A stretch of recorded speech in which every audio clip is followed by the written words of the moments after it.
When I found out my husband had cheated on me, I didn't scream. I didn't cry. I just stood there, staring at his phone screen, reading the words he'd sent another woman, words I used to think were mine. The worst part? It wasn't some stranger. It was someone I'd known, someone who'd been in our home. And when the truth came out, instead of comforting me, my mother-in-law looked me dead in the eye and said, "You should have taken better care of your marriage." I can still hear her voice, calm, cold, and convinced. That was the moment something inside me cracked. But before I tell you everything, I need to ask, if you found out your partner betrayed you and his family blamed you for it, what would you do? Would you stay silent, or would you make sure the truth was known? It started 3 years ago. My husband, Adam, and I had been married for 7 years at that point. We met in college, and he was the charming, confident guy who made everyone laugh. I was quieter, more focused on my studies. He used to say that I grounded him, that he needed someone like me to balance his chaos. We built a life slowly, carefully, a small home, steady jobs, and dreams of starting a family. But somewhere along the way, things changed. He began working longer hours, coming home later, always exhausted or distracted. When I asked, he said work was getting intense, that he was trying to secure a promotion. I believed him because that's what marriage is supposed to be, trust, right? The first sign that something was wrong came from my intuition, not evidence. You know that feeling when something feels off, but you can't prove it? That was me. He started hiding his phone screen when I walked into the room, showering as soon as he came home, and suddenly becoming defensive about the smallest things. I told myself I was being paranoid, that maybe he just needed space. But then one night, while he was asleep, his phone buzzed again and again. The screen lit up, and my heart pounded. I didn't want to look, but I did. There they were.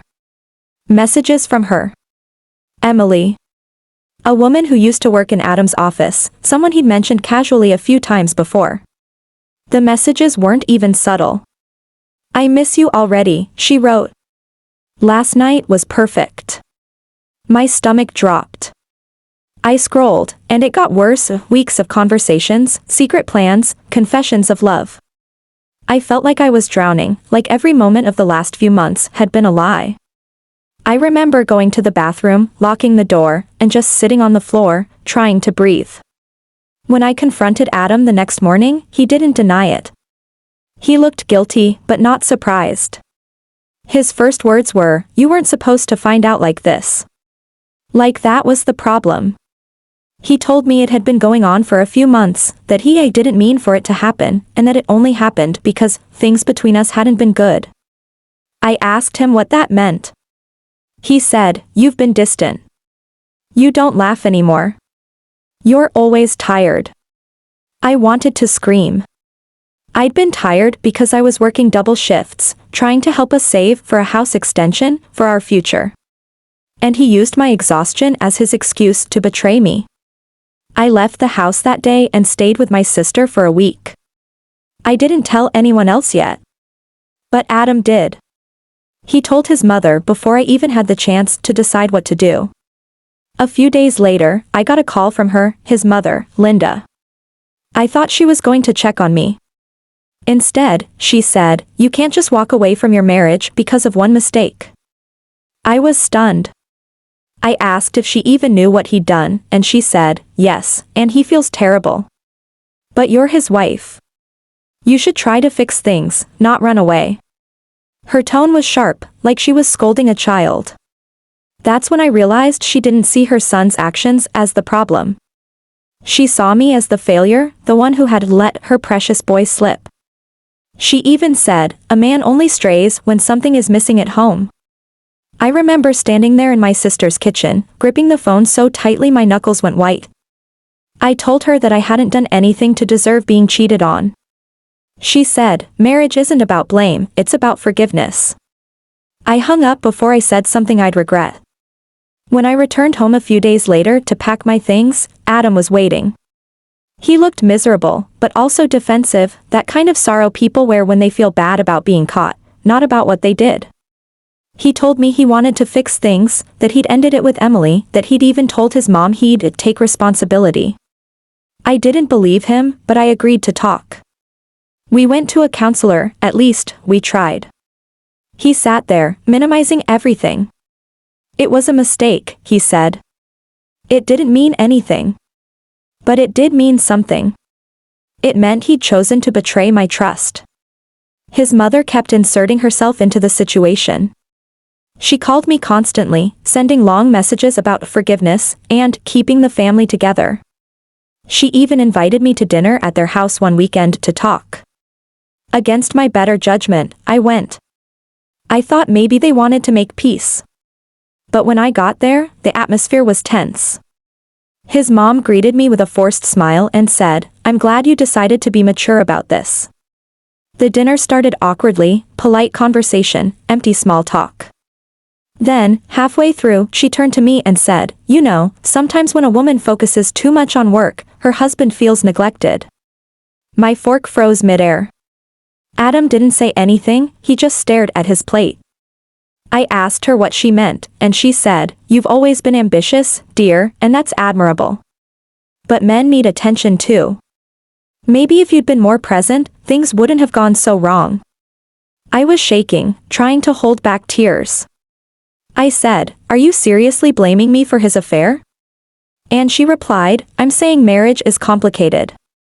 Nobody's perfect." Her husband, Adam's father, Richard, sat quietly, his jaw clenched. That night, I went home and packed the rest of my things. I texted Adam that I was done.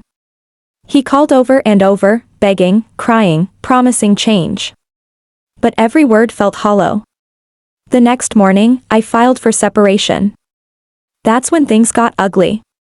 His mother started telling the rest of the family that I'd abandoned her son, that I'd refused to forgive him. She even told mutual friends that I'd been emotionally cold and too career-focused. My phone buzzed with pity messages from people I barely spoke to. It was humiliating. A week later, Richard, my father-in-law, called me. I hesitated before answering, thinking it was going to be more guilt-tripping. But his voice was calm, steady. He said, "Can we meet?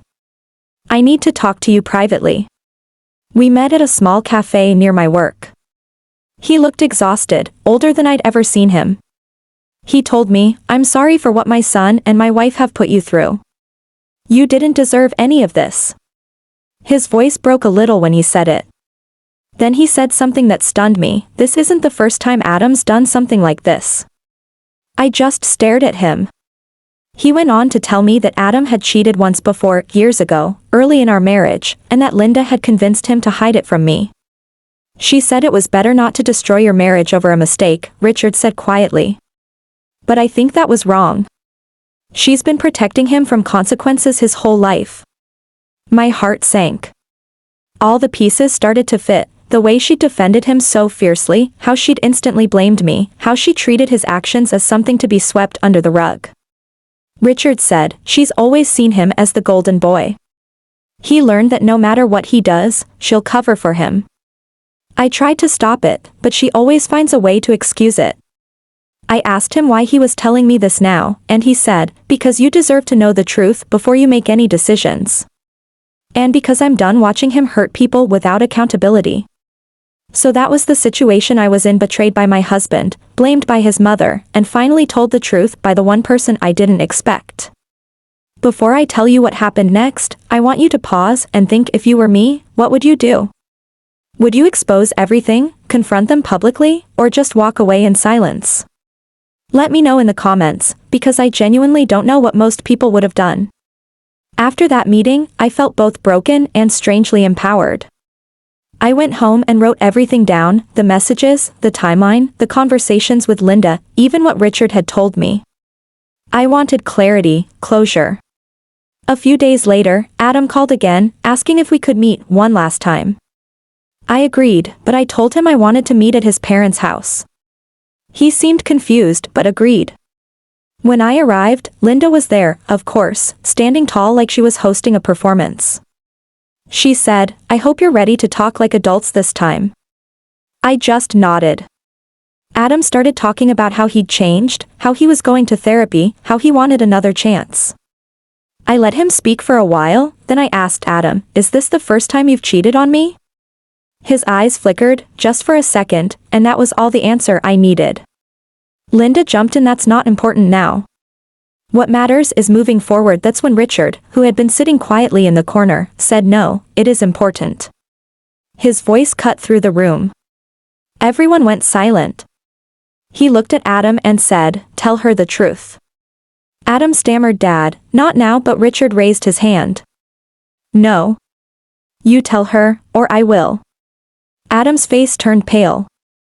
Then he finally said it, that it wasn't the first time, that he'd cheated years ago, that his mother told him not to tell me. Linda gasped, "Richard," like she couldn't believe he'd turned on them. He looked at her and said, "I've watched you enable him for too long. This is your fault as much as his." The room went silent. I felt this strange calm wash over me, the kind of calm that comes when everything finally makes sense. I looked at Adam, and all I said was, "Thank you for confirming everything." Then I turned to Linda and said, "You blamed me for ruining your family. But the truth is, your protection is what ruined him." I walked out that day and never looked back. The divorce went through a few months later. Adam tried reaching out a few times, sending long messages about regret and lessons learned, but I never replied. I heard from mutual friends that his relationship with his mother is strained now, that Richard moved out for a while because he couldn't take her denial anymore.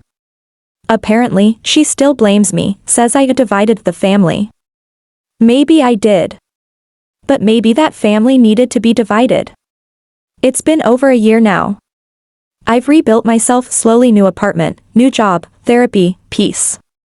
Sometimes, I still think about that night, about the way Richard looked at me with quiet apology. He didn't have to step in, but he did. And in a strange way, he helped me heal by proving that not everyone in that family was blind.